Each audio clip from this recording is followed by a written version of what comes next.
10% है। भाग्य पर ईश्वर ने दिया है, जो है वो है, हमारे भाग में वो हमें मिल जाएगा, हमारे भाग में नहीं होगा तो नहीं मिलेगा। ये सोचकर व्यक्ति काम करना ही नहीं चाहता है, क्योंकि वो अंधविश्वास में विश्वास करता है।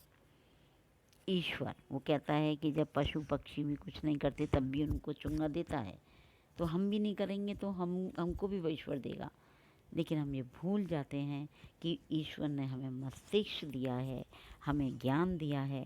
उस ज्ञान के माध्यम से हम पशुओं से बेहतर कुछ काम कर सकते हैं। पशु तो बेचारे क्या करें, उनमें तो बुद्धि तो है, लेकिन उनमें शिक्षा नहीं है, सभ्यता नहीं है। वो इसलिए नहीं है क्योंकि वो उसका सही प्रयोग नहीं कर सकते हैं। चौथा हमारा कारण है अंग्रेजी शासन। जब अंग्रेज़ों ने 200 साल हमारे देश के ऊपर राज किया तो उन्होंने हमारे भारतवासियों को बाबू बना दिया, अंग्रेजी का गुलाम बना दिया। इस कारण भी काफ़ी हमारे हिंदी भाषी देश होने के कारण इस अंग्रेजी शासन ने अपना स्थायित्व प्रभाव ऐसा छोड़ा है कि लोग उस शासन से प्रभावित होकर लोगों पर अत्याचार, शोषण और न जाने कितने दुष्व्यवहार करते हैं। उस दुष्व्यवहार के कारण व्यक्ति अपनी शिक्षा को सही तरह से प्राप्त नहीं कर पाता है। नेक्स्ट है विज्ञान प्रगति का अभाव, मतलब वैज्ञानिक प्रगति का अभाव।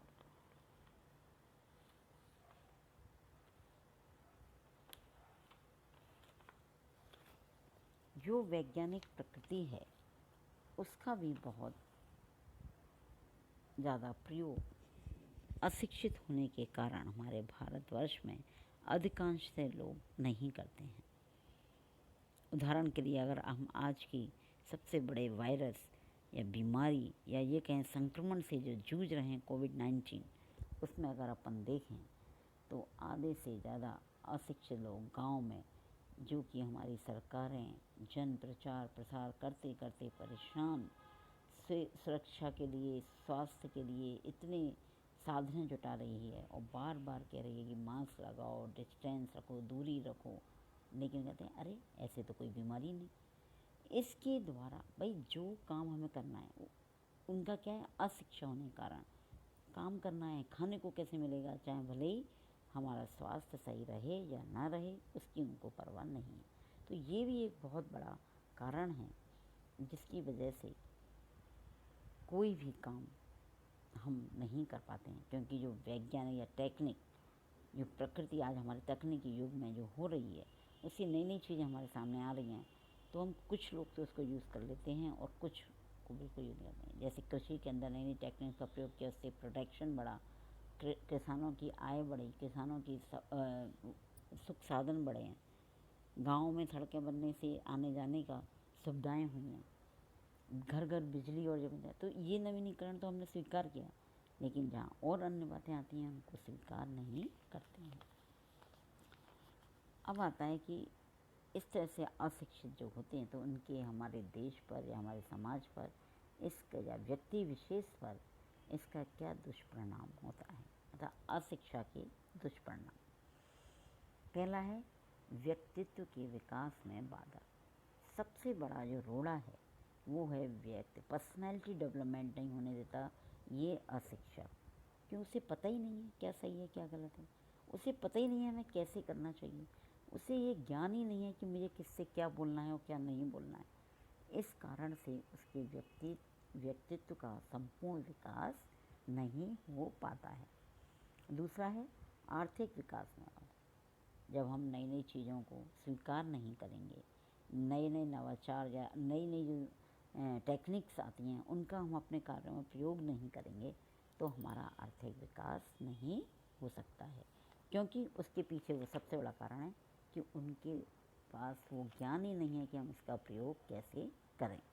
तो इसलिए वो क्या है, आर्थिक विकास में भी बाधा है। नेक्स्ट है अंतर्राष्ट्रीय संबंधों में बाधक। जब हम अपने ही उस तक सीमित हैं तो अंतर्राष्ट्रीय संबंध भी नहीं बना सकते हैं। वहाँ भी ये क्या होती है, अशिक्षा बाधक होती है, क्योंकि वहाँ अपनी भाषा कोई जानता नहीं, अंग्रेजी हमें आती नहीं, ज्ञान हमें है नहीं, तो अंतर्राष्ट्रीय इंटरनेशनल कोई भी कार्य या संबंध हम नहीं बना सकते हैं। नेक्स्ट है इसका दुष्परिणाम अंधविश्वास। लोग क्या हो जाते हैं, अंधविश्वास है, नहीं हमारे तो भाग में यही है, हमें तो ऐसे ही रहना है, ऐसे ही हमारा जीवन बीतेगा। या आदमी ये सोच रहे अरे हम तो कुछ हो ही नहीं सकता, हमारी तो किस्मत ही ख़राब है, हम कुछ कर ही नहीं सकते, जितना भी करें हमेशा हमारा तो भगवान बुरा ही आता है, कभी अच्छे दिन आएंगे नहीं। तो ये जो चीज़ें हैं, सोच है, अंधविश्वास है, हमें ऐसे करना है, पूजा पाठ करने लगेंगे, पंडितों पे जाएंगे और जितने भी बताने वाले हैं देवी देवताओं पे, लेकिन उससे कोई भी उद्धार मानव का नहीं होता है। 5वां है सामाजिक विघटन और सामाजिक समस्याओं को जन्म। अशिक्षा क्या करती है, समाज में विघटन पैदा करती है, और दूसरी चीज़ क्या करती है, समाज में समस्याओं को जन्म देती है। अशिक्षा के कारण हम बच्चों की छोटी उम्र में शादी कर देते हैं। अरे ये लड़की तो बोझ है, शादी करो इसकी, क्या करेंगे इसे पढ़ा लिखा के, इसे तो दूसरे घर भेजना है, नहीं नहीं नहीं घर का काम ही करना है, क्या बनेगी कलेक्टर करके, क्या करेगी। ये सारी जो सोच है हमारी, ये समाज में समस्याओं को जन्म देती हैं, कुरीतियों को जन्म देती हैं, और इसी के कारण आगे जो परिणाम होता है वो समाज में विघटन पैदा होता है। नेक्स्ट है भेदभाव को जन्म। एक पढ़ लिख के ज्ञान प्राप्त करके एक व्यक्ति बहुत बड़ा